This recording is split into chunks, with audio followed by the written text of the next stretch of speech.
جب مصائب کا ذکر سنیں آپ تو اس روایت اور حدیث کو اپنے ذہنوں میں لائیے گا, سمجھ میں آئے گا کہ ابو الفضل عباس ہیں کیا. اور اس کے بعد عاشور تھا کہ جب میرے باپ کو گھیر لیا لوگوں نے اور انہوں نے بڑے ظالمانہ طریقے سے قتل کر دیا. اور اس وقت میرے چچا تھے عباس, رحم اللہ عمی العباس, خدا کی رحمت نازل ہو میرے چچا عباس پر. لقد ابلا وآثر, میرے چچا نے عجیب امتحان دیا, عجیب کٹھن امتحان دیا. حتی قطعت یداہ, یہاں تک کہ دونوں ہاتھ کٹ گئے. فابدلہم اللہ بہما جناحین, تو خدا نے جنت میں میرے چچا عباس کو ان دونوں ہاتھوں کے بدلے میں پر عطا کیے ہیں. یطیر بہما فی الجنہ, کہ جن کے ذریعے سے جنت کے, بڑی توجہ کیجیے گا, یہ مصائب نہیں ہیں, یہ فضائل ہیں, توجہ سے سنیے گا, اور مصائب بھی ہیں. اب یہ سمجھ رہے ہیں نا بات کو آپ لوگ, یہ فضائل بھی ہیں مصائب بھی ہیں. جس کا دل چاہے فضائل کے عنوان سے سنیں, جس کا دل چاہے مصائب کے عنوان سے سنیں, یہ آپ کی مرضی ہے. یطیر بہما فی الجنہ, یعنی بہشت کے جس مرتبے پر بھی جانا چاہے میرے چچا وہ جا سکتے ہیں.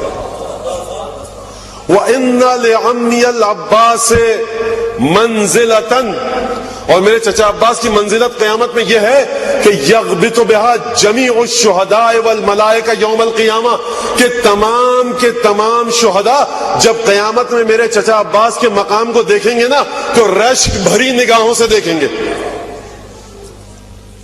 یہ دیکھیے, یہ مرحلہ ہے, یہ منزلت ہے حضرت ابو الفضل عباس کی.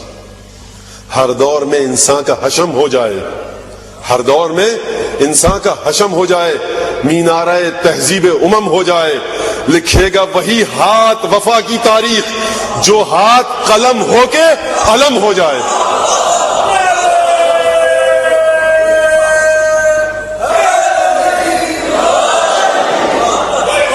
مینارہ تہذیب امم ہو جائے, ہر دور میں انسان کا حشم ہو جائے, لکھے گا وہی ہاتھ وفا کی تاریخ جو ہاتھ قلم ہو کے علم ہو جائے.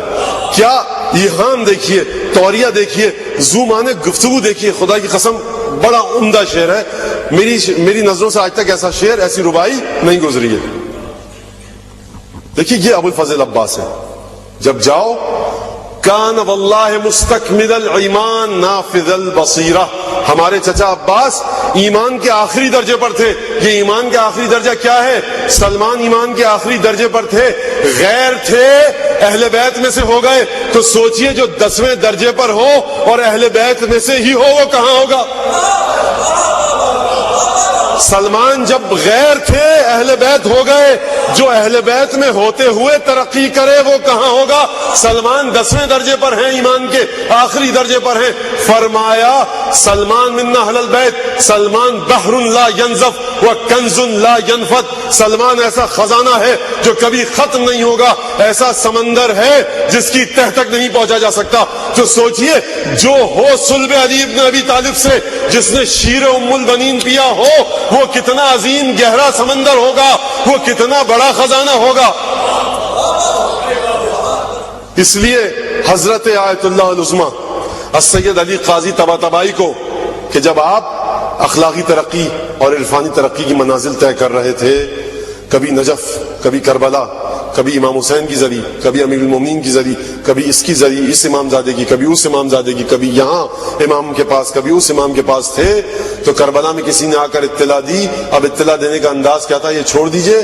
کہا کہ دیکھو جاؤ عباس کے حرم میں, کیونکہ اس وقت عباس تمام اولیاؤں کا سید و سردار ہے, اس کے حرم میں جاؤ, جو چاہتے ہو وہاں سے ملے گا. کوئی کہتا ہے کہ حاجت تھی درپیش, بڑی خطرناک, کوئی بڑی مہم اہم چیز مسئلہ تھا. تو میں نے دعا کی, دعا کرتے کرتے کرتے کرتے آنکھ لگ گئی. تو میں نے دیکھا کہ حضرت عباس کو خواب میں دیکھا. جب میں نے دیکھا تو میں نے خواب میں عرض کی کہ مولا ابو الفضل عباس, یہ حاجت ہے میری, اس کو پورا کیجئے, آپ کی بڑا مقام ہے, بڑی منزلت ہے.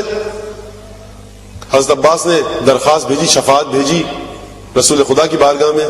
وہاں سے جواب آیا, جو خواب ہے پڑھا ہے میں نے, وہ آپ کے سامنے پیش کر رہا ہوں. کہا کہ نہیں, اس آدمی کو یہ چیز نہیں ملے گی اور یہ چیز حتمی ہو چکی ہے. ملائکہ گئے رسول خدا کی بارگاہ میں اور کہا کہ ابو الفضل عباس نے درخواست بھیجی ہے، کہا کہ عباس کو جا کر جواب دو اس خواب کے مطابق کہ بھائی دیکھو یہ بات حتمی ہو چکی ہے، اب اس کا تقاضا مجھ سے نہ کریں۔ ایک دفعہ کہتا ہے کہ خواب میں نے دیکھا جو ملائکہ بارگاہ ختمی مرتبت میں تھے، ایک دفعہ کوہرام مچ گیا، ملائکہ میں کھلبلی مچ گئی۔ کہا کہ کیا ہو گیا؟ کہا کہ سرکار ابو الفضل عباس خود تشریف لا رہے ہیں آپ کی بارگاہ میں۔ ملائکہ میں کوہرام مچ گیا، ایک ہلچل مچ گئی۔ کہا کہ السلام علیکم، یا السلام کیا، یا رسول اللہ یہ حاجت ہے اس شخص کی، اس نے مجھ سے دعا کی ہے، یا میرا نام جو آپ نے مجھے عطا کیا ہے باب الحوائج، یا وہ لے لیجئے مجھ سے چھین لیجئے، یا اس کی حاجتوں کو ادا کیجئے۔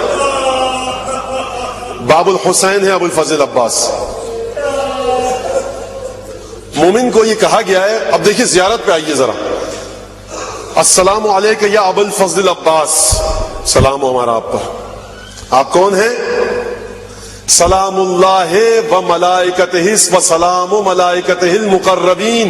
اے ابو الفضل عباس خدا کا سلام ہو آپ پر اور خدا کے مقرب بندوں کا، یعنی ابو الفضل عباس کی بارگاہ خداوندی میں منزلت یہ ہے کہ خدا بھی سلامتی بھیج رہا ہے، جبرائیل سلام کر رہے ہیں، اسرائیل سلام کر رہے ہیں، میکائیل سلام کر رہے ہیں، اسرافیل سلام کر رہے ہیں، یعنی تمام کے تمام وہ فرشتے جو عرش الہی پر ہیں وہ سلام کر رہے ہیں ابو الفضل عباس کی۔ وجمیع الانبیاء والمرسلین، آدم سے لے کر عیسیٰ تک سرکار ختمی مرتبت تمام پنجتن تمام ائمہ سلام کر رہے ہیں ابو الفضل عباس کو۔ یہ سلامتی ابو الفضل عباس کے لیے۔ وہ عباد اللہ الصالحین، تمام نیک بندوں کا سلام ہو آپ پر ابو الفضل عباس۔ جئتک یا ابن امیر المومنین وافدا الیک وقلبی لکم سلم ونصرتی لکم معدہ۔ اے ابو الفضل عباس میں جو آپ کی زیارت کے لیے کربلا میں آیا ہوں، میری مدد آپ کے لیے تیار ہے، میرا قلب آپ کے مقابلے میں سر تسلیم میرے قلب کا خم ہے، میں آپ کا خادم، میں آپ کا نوکر، جو آپ کا حکم ہو اس کے ساتھ ہوں میں۔ فجزاک اللہ فنعم الاخ المواسین۔ اے ابو الفضل عباس دیکھیے، ایک دفعہ میں اور آپ کہتے ہیں، ایک دفعہ پانچویں امام کہتے ہیں، وہ بات کچھ اور ہے پانچویں امام کی۔ فنعم الاخ المواسین۔ اے ابو الفضل عباس کیا قربانی دی آپ نے اپنے بھائی کے لیے؟ یہ جو ترجمہ کر رہا ہوں نا میں، یہ نعم سے نکالا ہے میں نے۔ فنعم الاخ المواسین، کیا ایثار کا مظاہرہ کیا؟ ہم کہتے ہیں صاحب ابو الفضل عباس نے مشکلات جو آئیں درپیش ہوئیں، نہیں عزیزان گرامی، یہ تو وہ امتحان ہے عباس کے جو ہم دیکھ رہے ہیں، لیکن نگاہ امامت امتحان کو نہیں دیکھ رہی ظاہری، نگاہ امامت قلب ابو الفضل عباس کو دیکھ رہی ہے۔ اس کی منزلت یہ ہے کہ اس قلب پر خدا کا سلام ہے، آدم کا سلام ہے، یعقوب و یونس و ابراہیم و نوح و موسیٰ و عیسیٰ کا سلام ہے اس قلب پر، ختمی مرتبت کا سلام ہے اس پر۔ عباس نام ہے مرضی حسین کا۔ یہ جو آپ کبھی بھی سنتے ہیں نا کہ سید الشہداء نے کہا کہ اب میں عباس کو نہیں سمجھا سکتا، بہن زینب تم سمجھاؤ، استغفر اللہ ربی واتوب الیہ، یہ عباس کی منزلت نہیں ہے۔ عباس کی منزلت یہ ہے کہ اس قدر عظیم شجاع بہادر ہونے کے باوجود جو حسین کا حکم ہے اس کی اطاعت ہوگی۔ آج کل ایک آپ نعرہ سنتے ہوں گے نا، طریقت اور شریعت۔ مولانا آپ طریقت کے نہیں ہیں، آپ شریعت والے ہیں، ہم طریقت والے ہیں۔ یہ سارے ڈھکوسلے پاکستانی ساخت کے اسلام اور عرفان میں آپ کو نظر آئیں گے۔ یہ پاکستان میں ساری اس طرح کی چیزیں آپ کو نظر آئیں گی۔ یہ پاکستانی ساخت کے اسلام کی بات کر رہا ہوں، جو نجف اور قم میں عرفان اور اسلام ہے اس کی بات نہیں کر رہا۔ یہ آپ طریقت کے نہیں ہیں، شریعت کے، ہم طریقت کے۔ تو دیکھیے ابو الفضل عباس کے خیام سے نکلنے کو، فرات تک جانے کو، پانی بھر کر واپس آنے کو اور شہادت تک کو دیکھ لیجئے آپ، شریعت اور طریقت کا درس دے دیا عباس نے۔ برحمتك يا أرحم الراحمين وصلى الله على محمد وآله الطاهرين۔